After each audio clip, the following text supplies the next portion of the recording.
West Coast Cookbook and Speakeasy with Chef Justice Putnam. Netrootsradio.com.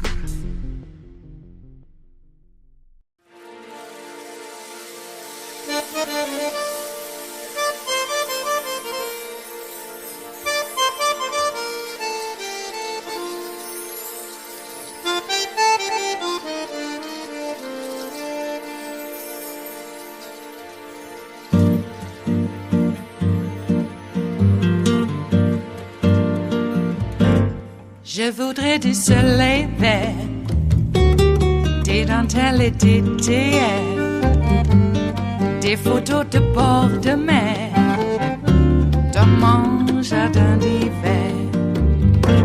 Je voudrais de la lumière, comme en Nouvelle-Angleterre. Je veux changer d'atmosphère, dans mon jardin d'hiver. À fleurs sous la pluie de novembre, tes mains qui courent, je n'en peux plus de t'attendre. Les années passent, il est loin, là je tombe. Nul ne peut nous entendre. Je voudrais du Fred Astaire, revoir un latte Goël. Republicans have a three-part strategy to subvert the election this November, and we're going to tell you what it is. Welcome back to Democracy Docket. I'm Mark Elias. And I'm Paige Moskowitz. Let's get started. It has become very clear that the GOP has a three-part strategy to try to subvert elections this fall. We're going to walk you through exactly what it is, what they're doing, the lawsuits they're filing, the laws they've passed, the rules they're changing. So, Mark, let's break it down, starting with the first step to suppress voters. Right. So part one of their strategy is to make it harder for you to vote. They want to suppress people's vote. Why is this so important to them? This is important to them because they know that if every eligible voter were able to vote and cast their ballot, they would lose in a landslide. I mean, let's take a step back. They are not competing in November of 2024 to win the most votes. That is a common misconception that the media continues to perpetuate. The fact is, they did not win the popular vote for president in 2020. Joe Biden won it by 7 million votes. They did not win the popular vote in 2016. Hillary Clinton won it by 3 million votes. They did not win the popular vote in 2012. They did not win the popular vote in 2008. They did win it narrowly, George Bush in his re-election in 2004, but they did not then win it in 2000 when Al Gore won the popular vote and lost the presidency. They did not win the popular vote in 1996. They did not win the popular vote in 1992. How far back would you like me to go, Paige? The fact is, Republicans are not a majority party.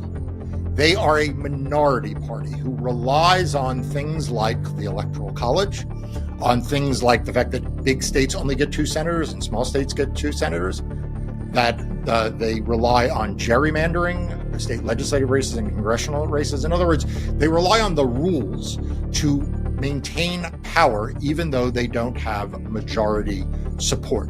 So what that means to us in the realm of voting is that they have to keep down those margins. They have to find increased ways to prevent people from voting, because if those numbers run up too high, then they can't get the advantage of the Electoral College's natural bias against Democrats. They can't. They may be overrun even with their gerrymandering. Right? The gerrymanders may be broken by such high voter turnout, and we've seen this. We've seen this in recent elections. Democrats did much better in 2022 than people thought they would. Why? Because of high turnout. We've seen it in some of these special elections. Why? Because of high turnout. So the first part of the 3-part plan is that Republicans are going to engage in voter suppression. They enacted a whole bunch of new laws in 2021. They enacted new laws in 2022, in 2023, and 2024, and they have been filing voter suppression lawsuits. Yes, those major laws we saw in states like Texas, Florida, Georgia, where they,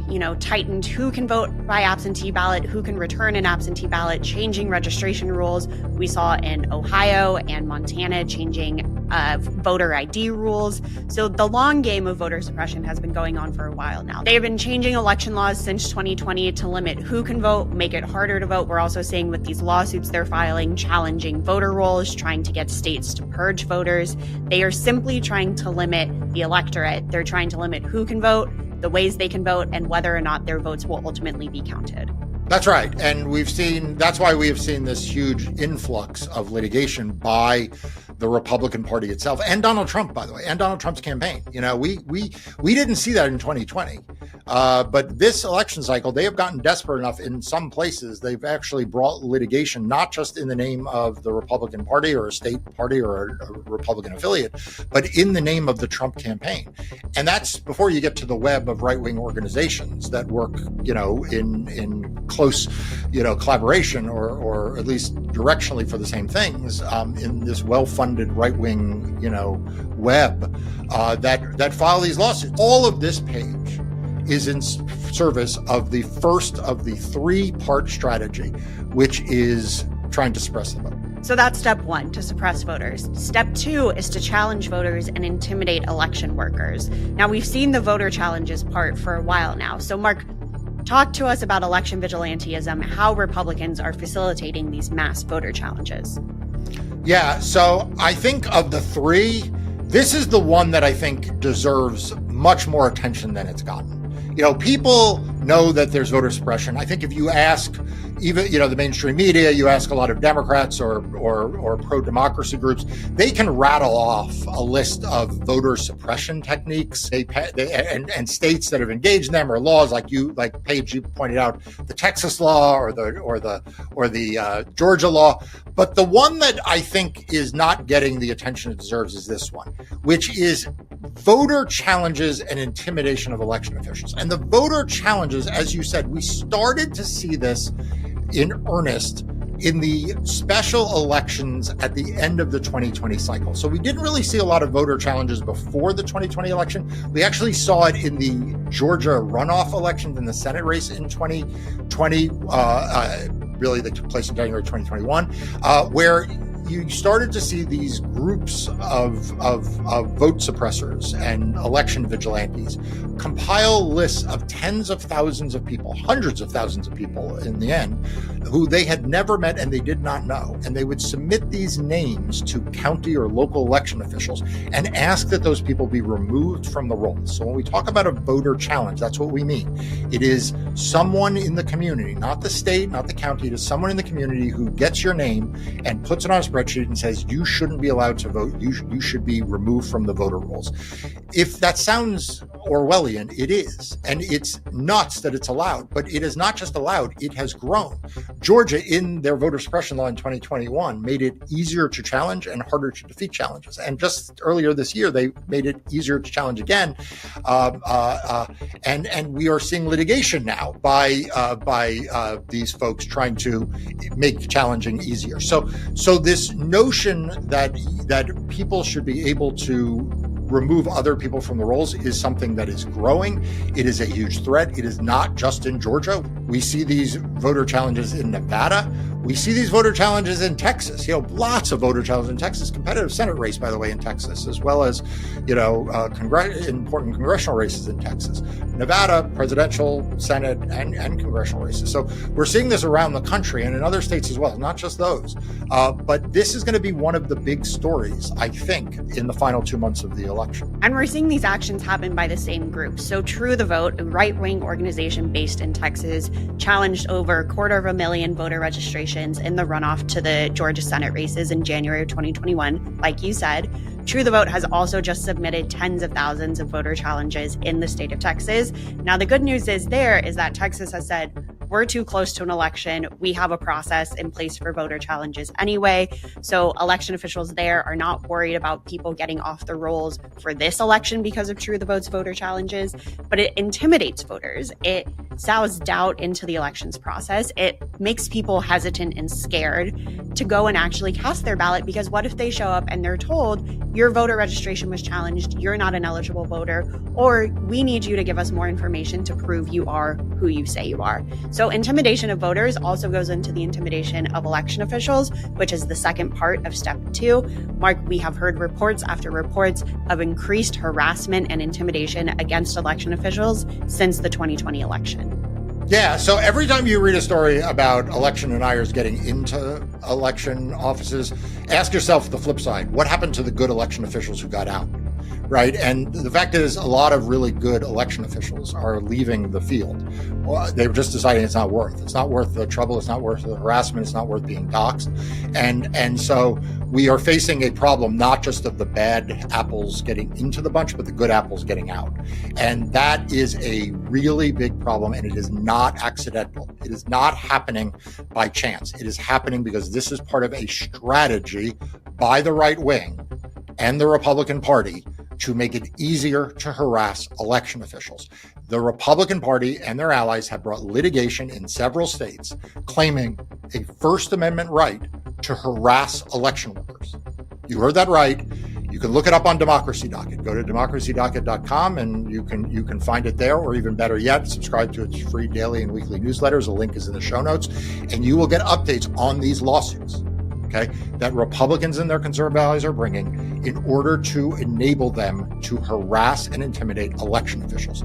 It is a big, big problem. And again, it is the second of the 3-part strategy that Republicans have for this fall. And the third part of this strategy, Mark, we've talked about it a lot recently, is a goal of refusing or delaying certification. Yeah, and we have talked a lot about this, and many of our viewers have written in about this, how concerned they are in what they read about the certification process. You know, when on TV on election night, when you see that a race has been called by a certain for a certain state or for a certain race, what they're talking about is the unofficial results. These are the results that are coming in from the precincts. Well, ultimately, those precinct results have to be totaled up and reconciled by local election officials. Oftentimes they're called canvassing boards.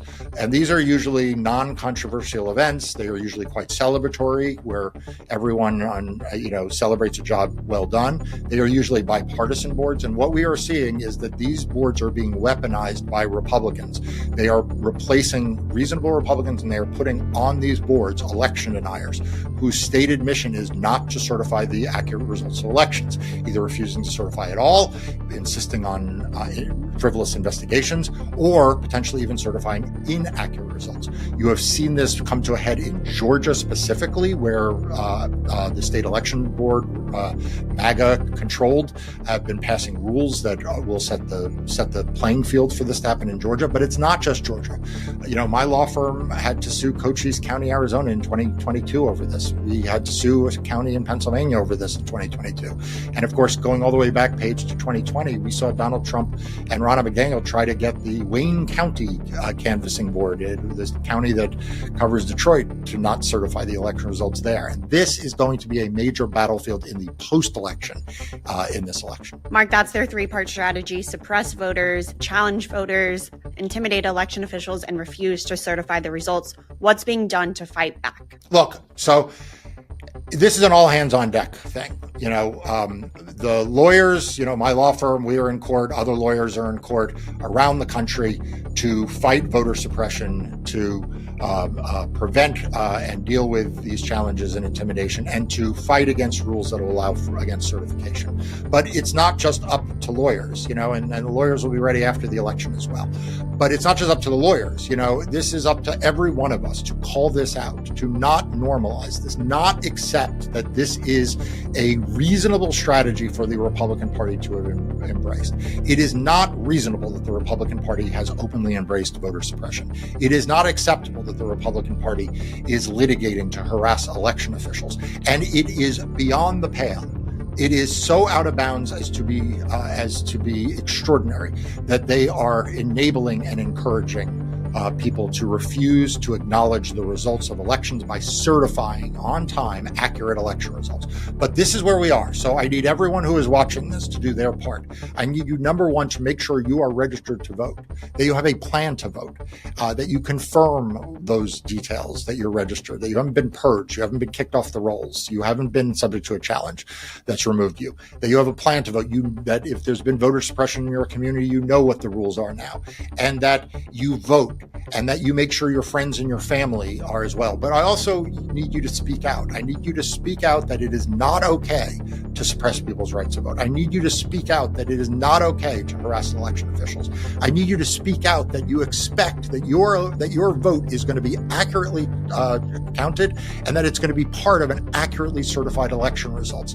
And we need to make this a front burner issue in this election. We need to make this a front burner issue for the media. We need to make this a front burner issue for activists, because the Republicans count on you being cynical and discouraged. They count on you saying there's no point in voting because it won't matter anyway. They count on them being able to do these tricks in quiet, in the darkness, where no one is paying attention. And I promise you, if we all do that, the lawyers will do their part. The campaigns will do their part. They will be ready to defend your right to vote. They are already defending your right to vote in court, and they will do that in the post-election as well. But we all, in the next 2 months, need to band together against the Republicans' cynical three-part strategy of suppressing the vote, challenging voters and intimidating election officials, and refusing to certify elections. It is Friday, the 13th of September of 2024, and you are in West Coast Cookbook and Speakeasy.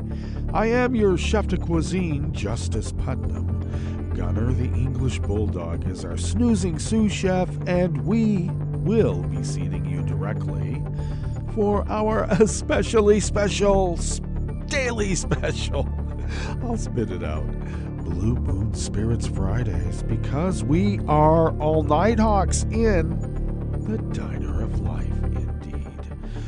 Well, how are you today? It's supposed to be an ominous day. I wish I had the soundboard so I could put out the ominous soundboard sound effects, but, well, I don't.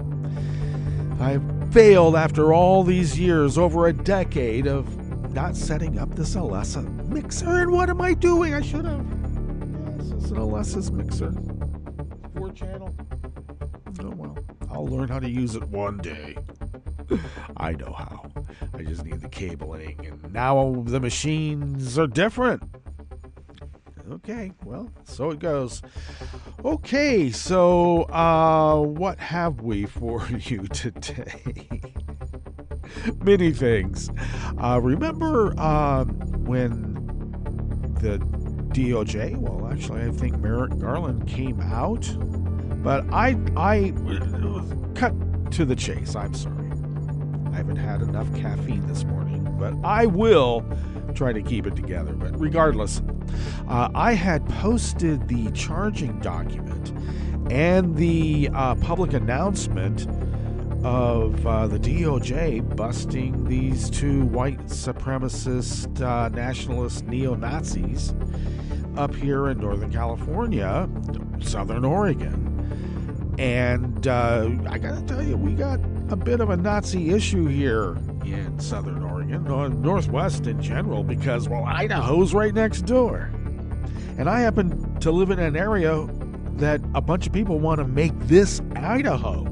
You know, Nazis. So anyway, I had posted this because I just, I'm sorry, I want to kick the MAGA. I'm tired of, them coming over here, kicking the libs. Well, we're punks, okay? We're not hippies. We're punks. You kick us, kick us, kick us. Pretty soon we're going to kick back. And you know what? We're kicking back. So I just decided to post that. Oh, I remember now. This is the reason. It's because we constantly hear about the deep state. The deep state is coming after us. They're coming after you. So I posted this charging document and the public announcement of them, the DOJ busting these Nazis. And I made mention about this is what your deep state is doing, and damn good they are. Because these fools, and we reported it here at West Coast Cookbook and Speakeasy, these fools had active plans put in place, measures, strategies, the hit squads to go out and kill elected officials on the local level, by the way, and other people they didn't like. So there was a tete-a-tete, obviously, about that, because what's the first thing that a MAGA would do when you post the DOJ busting a couple of Nazis? Is to apologize for them, give them excuses, and then claim we liberals are really the ones that are perpetuating the violence. In other words, we wouldn't have these neo-Nazis trying to kill our elected officials if these people would just do what we say. So they wouldn't have to send out their stormtroopers and brown shirts to intimidate, terrorize, and apparently actually kill.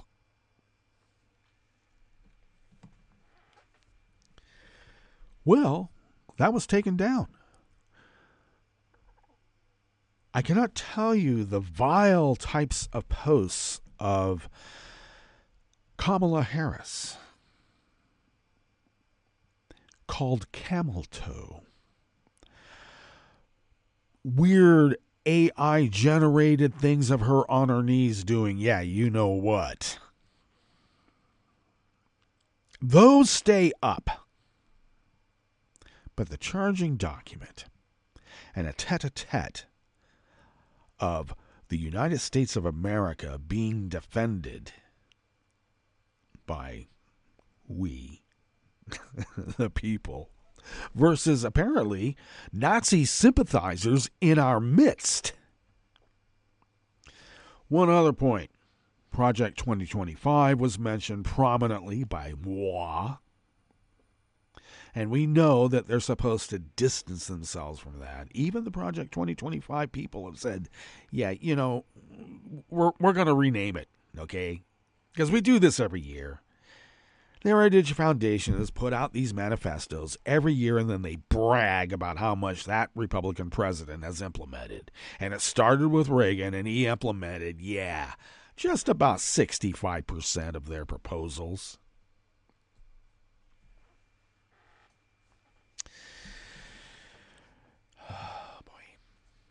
So, can't have that. So I just went to my own personal page and made mention of this fact, and I posted it also on regular social media, Twitter, and Mastodon, elsewhere, Blue Sky, Spoutable, etc. That this is what the town Facebook page moderator has decided to take down, and yet these other things are left up. Which just is another point, is that any time we speak up, we're out of turn. So, I put that on my own personal Facebook page, and I had some town people, neighbors here in town who suggested, well, just put it back up. So I did without commentary this time. I didn't say, this is what your deep state is doing and good thing. You know, to poke MAGA in the eye. So I did say, we'll see how long it stays up. So it's just kind of stayed there because it's very dry. You don't really know. All it says is transnational terrorist group busted. You don't know that they're Nazis in our midst. The other issue is that the woman, Dallas Aaron Huber or Humber, whatever her name, that gal, she's the one who's the person who's really prominent in terms of making the blueprints, the strategies, making the maps. You know, she's apparently the leader. Go out and kill these people. Here's how to do it.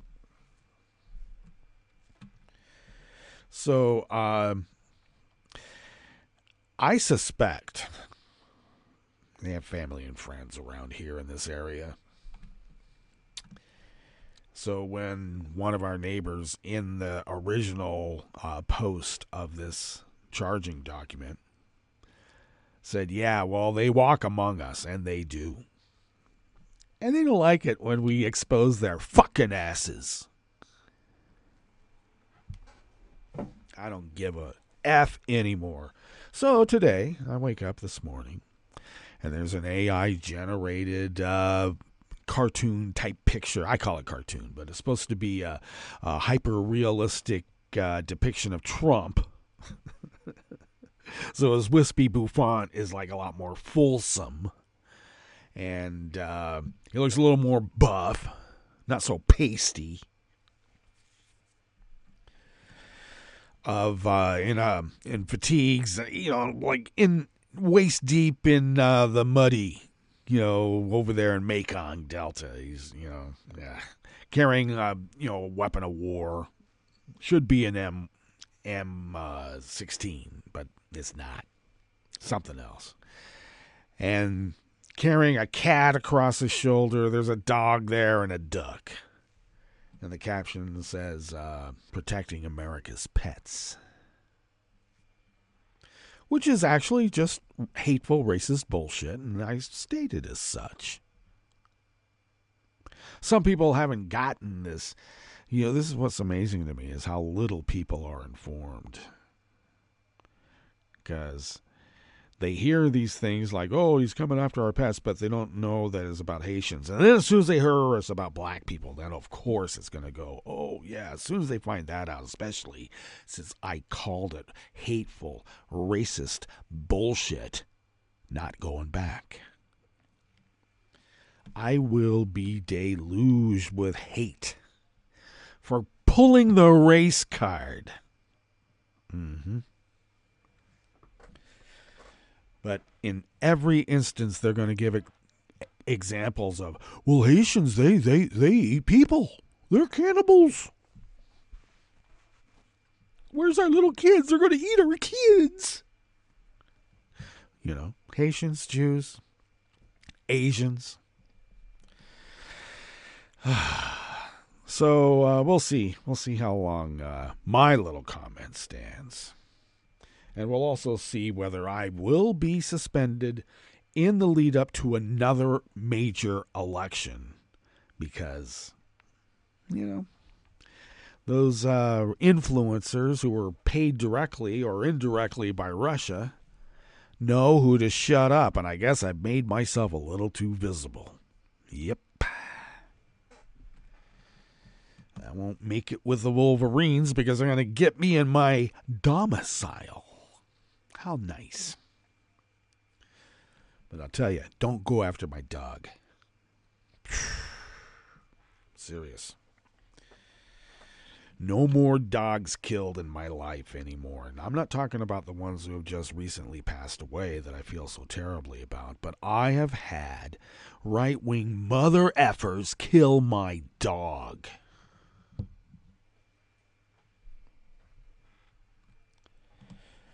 With strychnine, and that's not a nice way for a dog or anyone to go, and I hated that experience.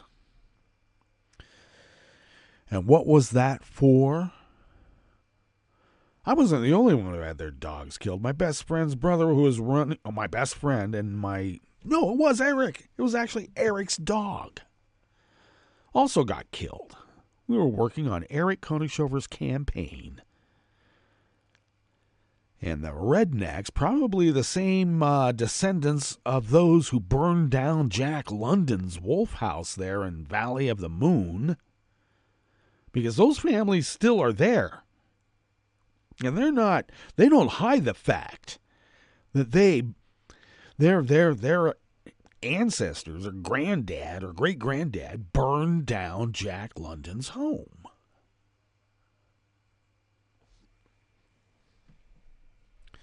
Well, they killed our dogs. Now I'll just say they with quotes. Not one Rogue River resident has ever been threatened by Black Lives Matter Antifa or us godless liberals. But there have been dozens of instances since I've been living in town for the last decade where redneck MAGA motherfuckers come on private property and threaten people because of a pride flag, a rainbow flag, having too many black and colored people coming onto your property. Marshaled over, 200-300 people because there was a rumor that busloads of Black Lives Matter and Antifa were coming across the bridge to take over the town. It is such idiotic bullshit, and they are now putting fire or gasoline to the flames again and saying, oh, well, it's just a joke. No, it's not. It's hateful, racist bullshit, and that is all MAGA has.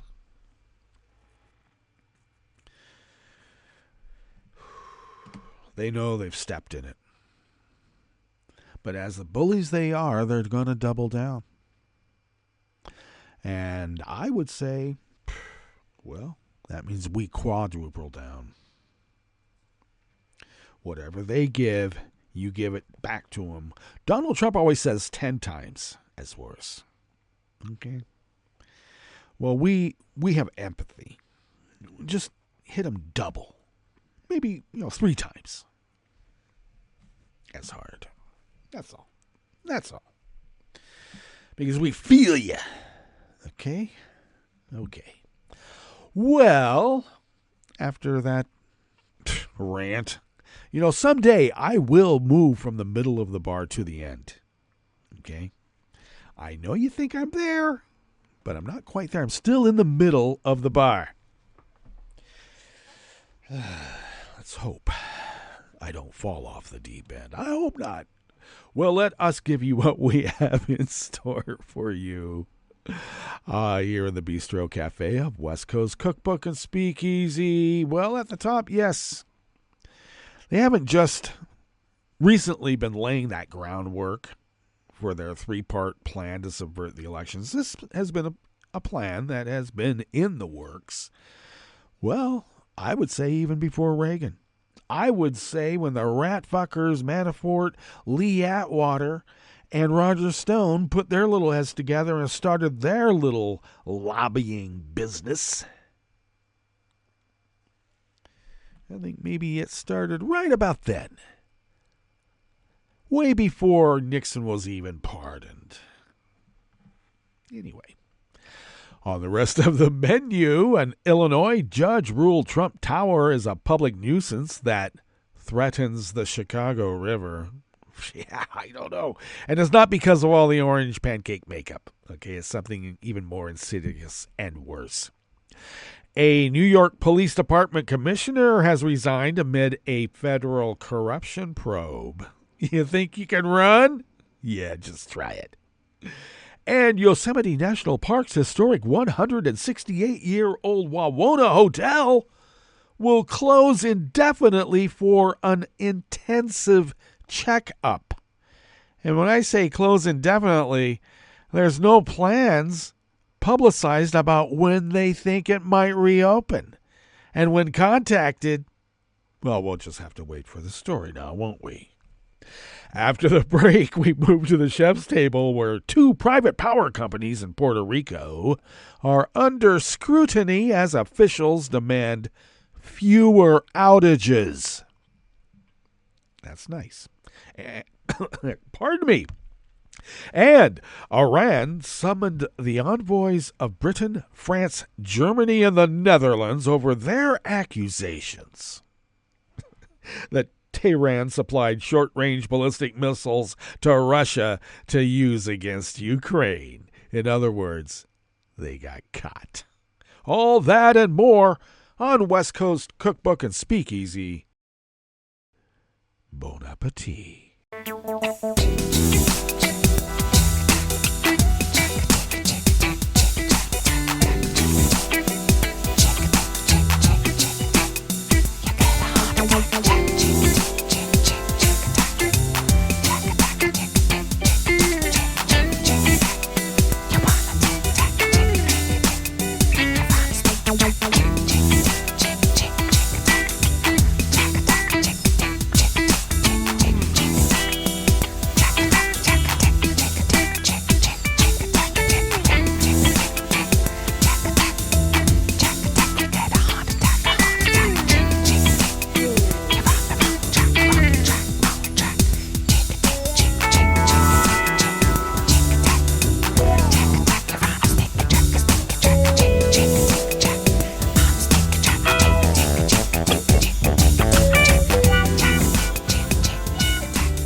Follow me on social media at Justice Putnam for quick access to the show notes and links diaries I post 10 minutes before showtime on Daily Goes, where you can find the full reportage by the actual reporters. And also, if you could help us out by going to our homepage at netrootsradio.com, down near the bottom at the right is the link to our Patreon page. And thank you to those of you who've just recently become recent Patreons of Netroots Radio. Every little bit helps because the costs keep going up, and when you guys help, it keeps this powerhouse of resistance resisting, and we have a legacy of that, and we're not giving up. We are not going back to what we've had to put up with, and thank you. All right, let us now tuck into this first offering here in the Bistro Cafe of West Coast Cookbook and Speakeasy, Blue Moon Spirits Fridays, and it's by Brett Chase from the Chicago Sun-Times. Trump Tower is a public nuisance that threatens the Chicago River with its cooling water intake system that illegally sucked in and killed thousands of fish over a number of years, a judge ruled this week. Suck. Illinois Attorney General Kwame Raoul and a pair of environmental organizations had asked Cook County Circuit Judge Thaddeus L. Wilson last year to rule on failures of the building operator to comply with environmental laws. The building at 401 North Wabash Avenue operates without a proper state environmental permit, does not accurately report water discharge levels, and violates at least 3 other laws according to the lawsuit. Wilson found that those facts are well-founded and not materially challenged. The judge said in an order on Monday that Trump Tower has created and continues to create a public nuisance in violation of Illinois law. And the intake system operates in a manner that substantially and unreasonably interferes with the public right to fish and otherwise recreate in the Chicago River.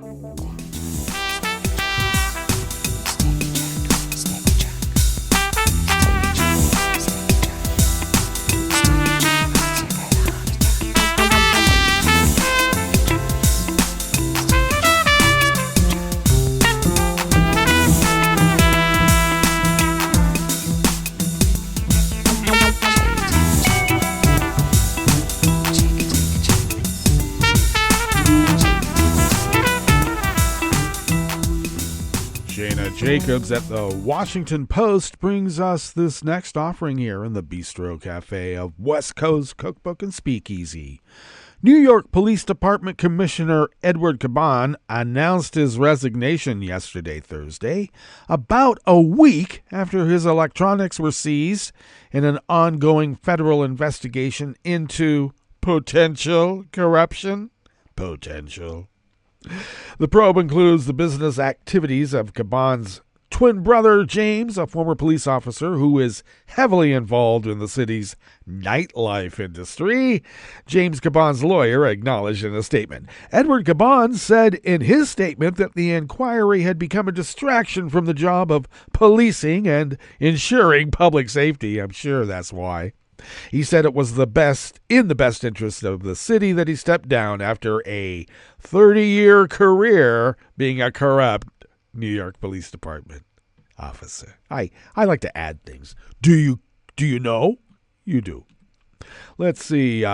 Several other city officials with close ties to New York Mayor Eric Adams had their phones confiscated for a review last week, as reported here at West Coast Cookbook and Speakeasy, possibly in relation to an investigation into other potential crimes.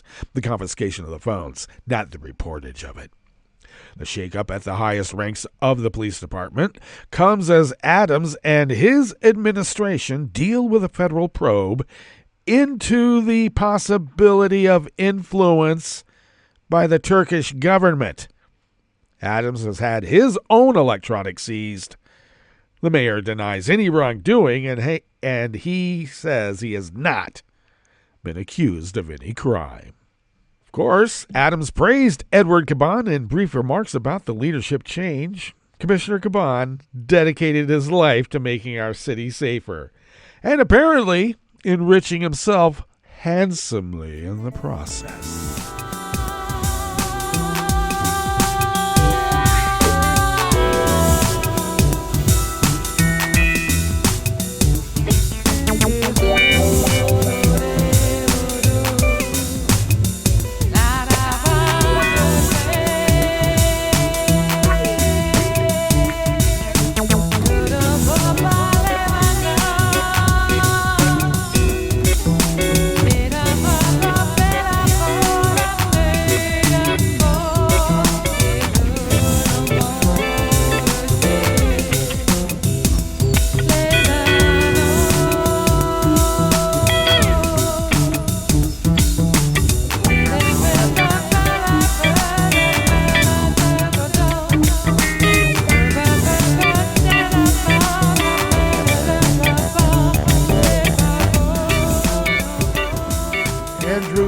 Campa of the Los Angeles Times brings us this final offering here in the Bistro Cafe of West Coast Cookbook and Speakeasy, Blue Moon Spirits Fridays.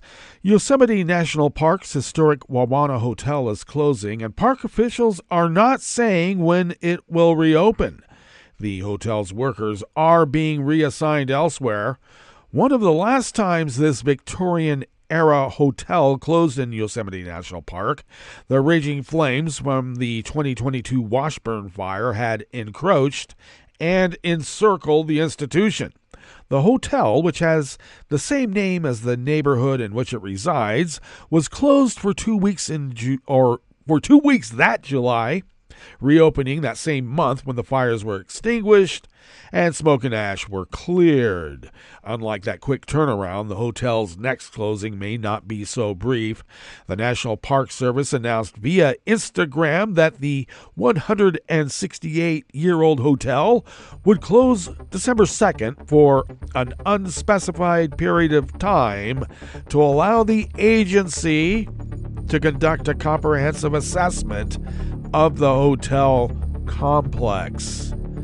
The National Park Service spokesperson said the agency would not offer additional comment beyond its social media statement.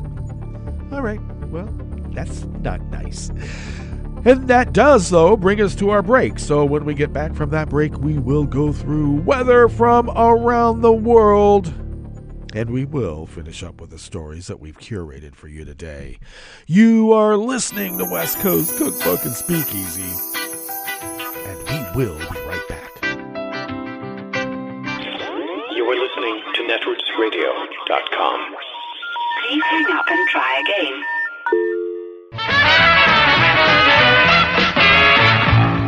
From a point at sea to the circles of your mind, a new force is at work for planetary transformation. New radio for a new Earth.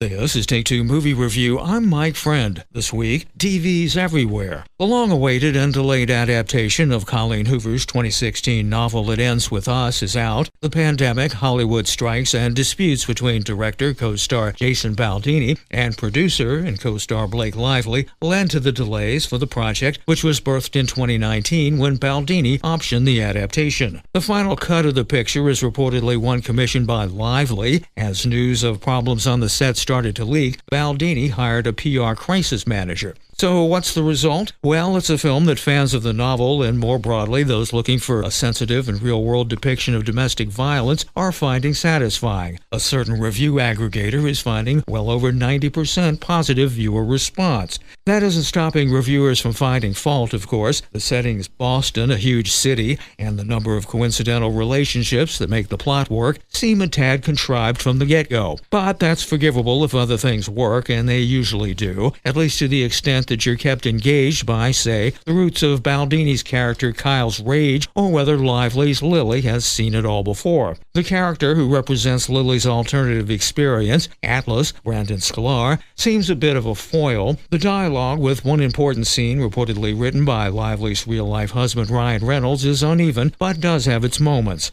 This one has the look and feel of a rom-com. The characters are stylish, poverty's not one of their problems, and then there's the soundtrack, all of which either say, yeah, DV happens here too, or is just inappropriate. The conclusions are cut above a Lifetime series, showing some reflection and self-awareness, but leaves you wondering if it really ends with us. This has been Take Two Movie Review. I'm Mike Friend. Catch up with us at take2moviereview.com and feed us back on our channel on YouTube.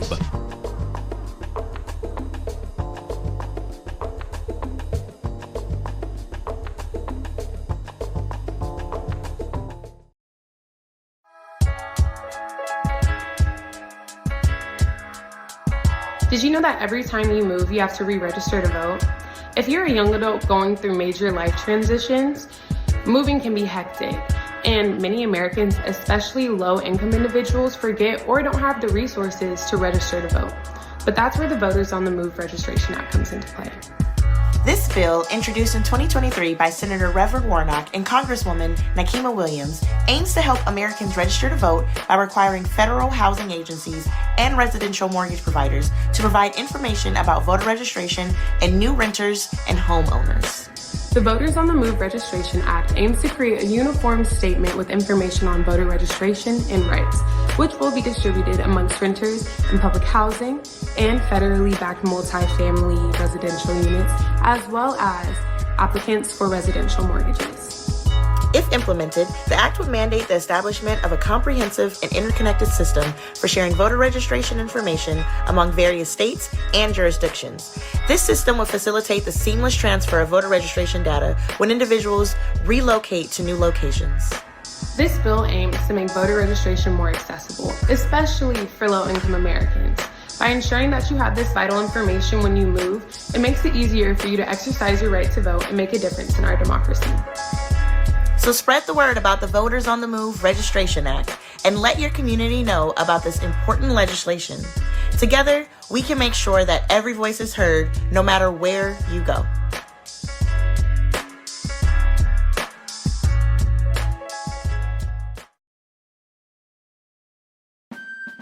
You're listening to the American Democracy Minute, keeping your government by and for the people. Reacting to recent partisan voter registration purges and rule changes from state officials, legislatures, and election boards, September 10th, the U.S. Department of Justice reminded states of their responsibilities under the federal National Voter Registration Act. Following Georgia's questionable rollout of its voter registration cancellation request portal and late voter purges by officials in North Carolina, Ohio, Texas, and other states, DOJ Assistant Attorney General Kristen Clark issued this video statement. The right to vote is the root of all our freedoms. The United States Department of Justice is determined to protect that right, but we need your help. If you believe that your name has been improperly removed from the list of registered voters, please file an online complaint with the Civil Rights Division or call us at 1-800-253-3931. In fact, you should alert us promptly to any effort to interfere with your right to vote. Simultaneously, DOJ issued a pointed guidance on when, how, and under what circumstances a voter's registration can be purged under the National Voter Registration Act. We have resources where you can check your registration status and the DOJ's contact information at AmericanDemocracyMinute.org. I'm Brian Beal. I'm Rick Smith, and this is Labor History in 2.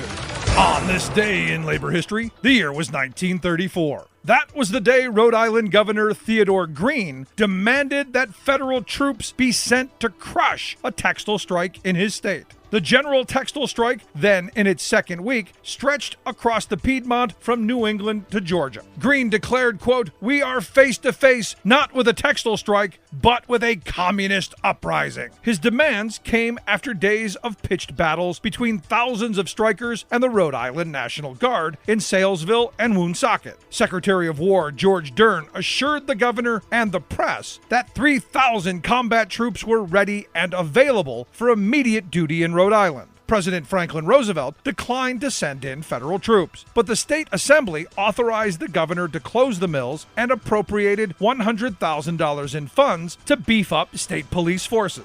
The governor then directed Rhode Island's police chiefs to round up all communists on charges of inciting riots in textile centers across the state. It gave local authorities the pretext to round up and arrest over 200 alleged agitators, strike leaders, militants, and radicals. Over the course of 4 days, 3 strikers had been killed, including Charles Gorsinski at Salesville and Jude Cordomenci at Woonsocket. Hundreds had been seriously injured in the 2 cities. 7 of the 16 strikers who had been shot by state troops were near death. State National Guardsmen had been given the shoot-to-kill order to protect the mills and the scabs. Once the governor shut down the mills, police forces easily arrested dozens of flying squadron picketers and established martial law-like conditions, though it was never officially established. Within days, the strike would be quelled in Rhode Island. Labor History in 2 brought to you by the Illinois Labor History Society and The Rick Smith Show.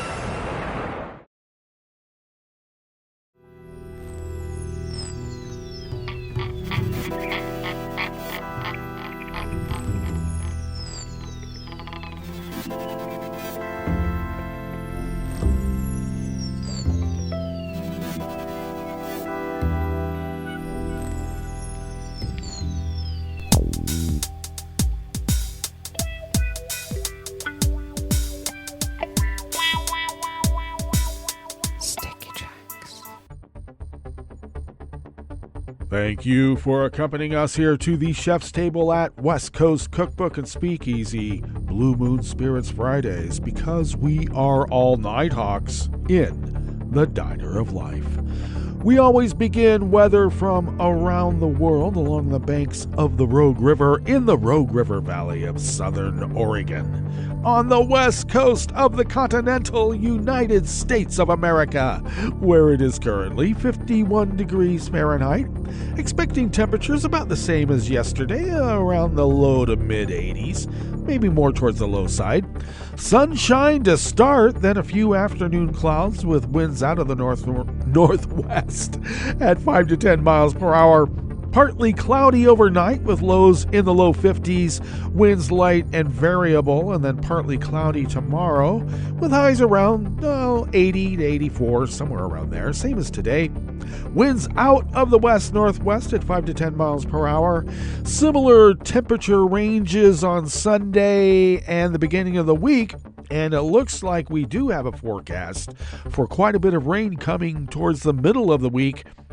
There's a few days left till that happens, and that could change, but we'll keep a lookout for that because we like copious amounts of rain watering deep into the garden. Yay! Barometric pressure is falling at 29.98 inches. Visibility is up to 9 miles, and relative humidity is at 100%. That should dry out a little bit later today. We'll see about that too. Weather from around the world is brought to you by a crowd of crowdsourced weather stations that a crowd crowdsources from around the world, and that is the Weather Underground. London is 63 degrees and mostly cloudy. Paris is 61 and mostly cloudy. Rome is 63 with light rain and a moderate thunderstorm advisory. Kabul is 71 and clear. Hong Kong is 89 and clear. Tokyo is 83 degrees and partly cloudy. Auckland, New Zealand is 58 and mostly cloudy. San Francisco, California is 59 degrees and partly cloudy. Chicago, Illinois is 74 and partly cloudy. And New York is 75 degrees Fahrenheit and sunny. And that is weather from around the world, brought to you by a crowd of crowdsourced weather stations that a crowd crowdsources from around the world.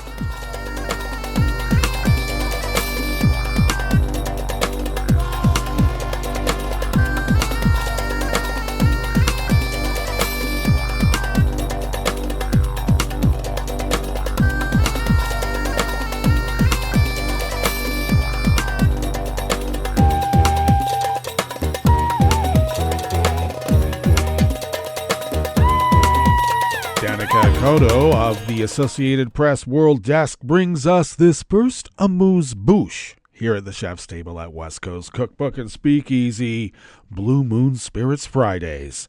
Two private power companies came under scrutiny while they presented plans to stabilize Puerto Rico's crumbling electric grid as officials demanded immediate action to minimize chronic power outages.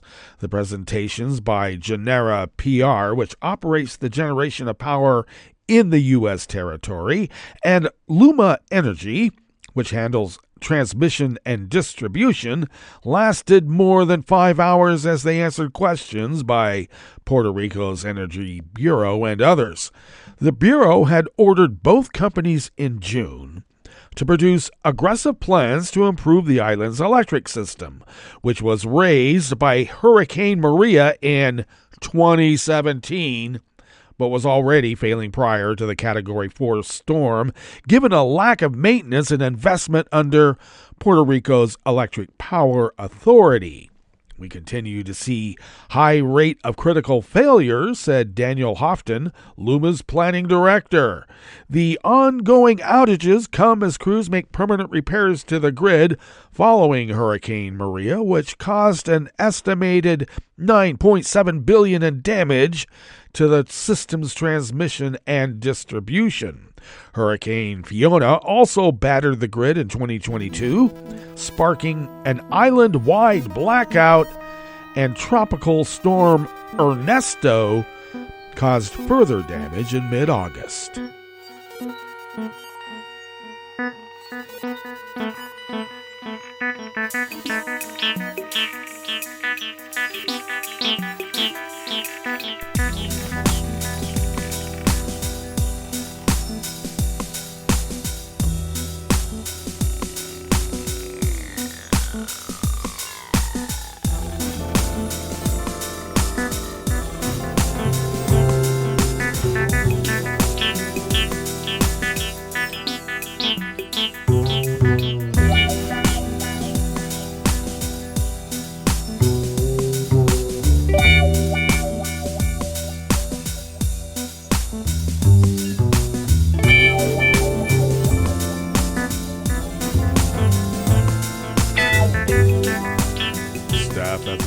Desk of the Associated Press brings us this final amuse-bouche here at the Chef's Table at West Coast Cookbook and Speakeasy, Blue Moon Spirits Fridays. Iran's government yesterday, Thursday, summoned the envoys of Britain, France, Germany, and the Netherlands over their accusations that Tehran supplied short-range ballistic missiles to Russia to use against Ukraine. State-run IRNA news agency reported that the country's foreign ministry summoned the envoys separately to strongly condemn the accusations. IRNA said the ministry also condemned Britain, France, and Germany for issuing a joint statement against Iran and called it an unconventional and non-constructive statement. Oh, really? The joint statement issued on Tuesday condemned the transfer of missiles, calling it an escalation by both Iran and Russia and a direct threat to the European security. The three countries also announced new sanctions against Iran, including the cancellation of an air services agreement with Iran, which will restrict Iran Air's ability to fly to the UK and Europe. IRNA said that Iran's foreign ministry told the envoys that their insistence on taking such positions is seen as part of the West's ongoing hostile policy against the Iranian people. The actions will be met, the ministry said, with an appropriate response from the Islamic Republic of Iran. U.S. Secretary of State Antony Blinken said this week that Iran had ignored warnings that the transfer of such weapons would be a profound escalation of the conflict. He told reporters during a trip to London that dozens of Russian military personnel had been trained in Iran to use the FA-360 close-range ballistic missile system, which has a maximum range of 75 miles. Well, play around with the Ruskies, you're gonna get burned. And that brings us to the end of our broadcast period for the day and the week. But you do know Netroots Radio broadcasts on, and we will meet up here on Monday for River City Hash Mondays. So do stay tuned to Netroots Radio all day and all night for all the breaking news as it breaks. And we will meet up here on Monday, right here in West Coast Cookbook and Speakeasy. Appétit.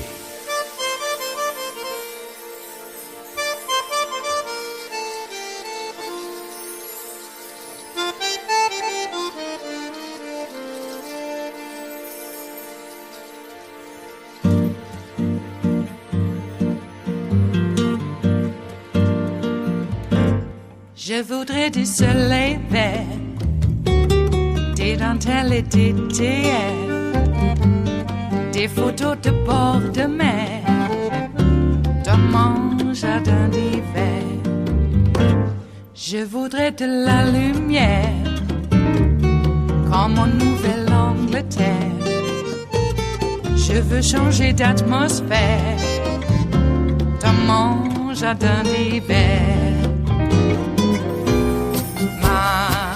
À fleurs, sous la pluie de novembre, tes mains qui courent, je n'en peux plus de t'attendre. Les années passent, qu'il est loin, là je tombe. Nul ne peut nous entendre. Je voudrais du Fred Astaire, revoir un latte Goël. Je voudrais toujours te plaire dans mon jardin d'hiver. Je veux déjeuner par terre, comme au long de golfe clair, t'embrasser les yeux ouverts dans mon jardin d'hiver.